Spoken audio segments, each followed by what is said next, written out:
يا جماعة لا تطلعوا من الفيديو لأن في النهاية راح أقول لكم وش الجديد اللي سامسونج فعليا ناوية عليه وش الشيء اللي ممكن يغير طريقة استخدامنا للساعات الذكية بالكامل.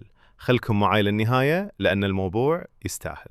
السلام عليكم يا الربع، يعطيكم العافية جميعا. معاكم من قناة في اس بالعربي وحياكم الله في فيديو جديد. قبل نبدأ لا تنسون اللايك والاشتراك بالقناة. هدفنا نوصل 20,000 مشترك وبوجودكم أكيد نوصلها بسرعة إن شاء الله. سامسونج داخلة مرحلة جديدة. الظاهر أن سامسونج ناوية أخيراً تسوي خطوة تحسسك فعلياً أن الساعات الذكية بدأت تدخل جيل جديد. في تقارير قوية هالفترة تتكلم عن الجالكسي ووتش ألترا 2 واللي شكلها بتكون أكبر صفقة في عالم الساعات من سامسونج من زمان. مو بس شكل جديد ولا شاشة أزر، لكن التجديد الحقيقي بيكون في الاتصال. الكلام يقول أن سامسونج ناوية تضيف دعم الجيل الخامس بشكل كامل داخل الساعة نفسها لأول مرة. وش يعني جيل خامس في الساعة؟ تخيل معي تكون لابس ساعتك، تقدر تتصل، تسمع موسيقى، وتكون متصل بكل شيء بدون لا تحتاج جوالك أو حتى واي فاي. تخيل بس الحرية هذه. السبب اللي ممكن يخلي هالشيء يصير الحين هو المعالج الجديد اللي تنوي سامسونج تستخدمه. التقارير تقول انهم بيشغلون الساعة على معالج كوالكوم الجديد باسم سناب دراجون وير إليت، واللي يحتوي على دعم مدمج لتقنية الجيل الخامس. يعني باختصار السالفة مو مجرد تحديث صغير، سامسونج تبغي تبني تجربة الساعات الجديدة بالكامل حول الاتصال والسرعة والاستقلالية. سامسونج تلحق بأبل، بس الصراحة سامسونج هنا قاعدة تحاول تلحق، لأن أبل سبقتها بخطوة وسوت الجيل الخامس في ساعتها الأخيرة. فالضغط الحين كبير على سامسونج إنها تقدم شيء فعلا يثبت وجودها في فئة الألترا الفاخرة. ومن الواضح إنهم ما يبغون يتأخرون أكثر.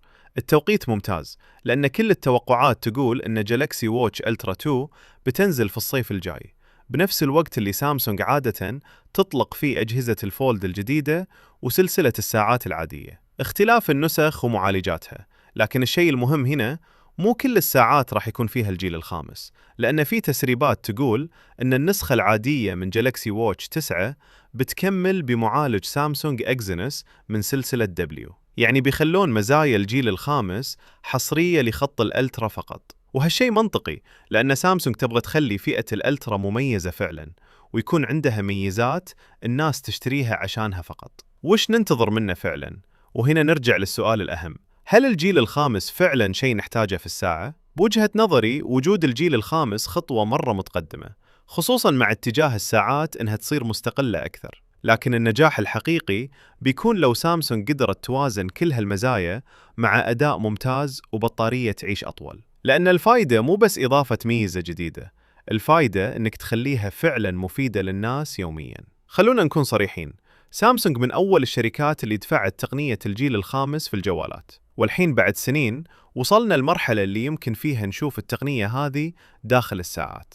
لو سامسونج فعلا وفت بالتسريبات، فهذه بتكون أول مرة نشوف ساعة جالكسي فيها إنترنت جيل خامس مدمج بالكامل، مع تصميم قوي وبطارية كبيرة. وكل هالكلام يوصلنا لحقيقة أن الساعات فعلا قاعدة تصير أقرب لبديل للجوال بنفسها. وش رأيكم أنتم؟ تبغون فعلا ساعة فيها جيل خامس، أو تشوفونها مبالغة شوي على المعصم؟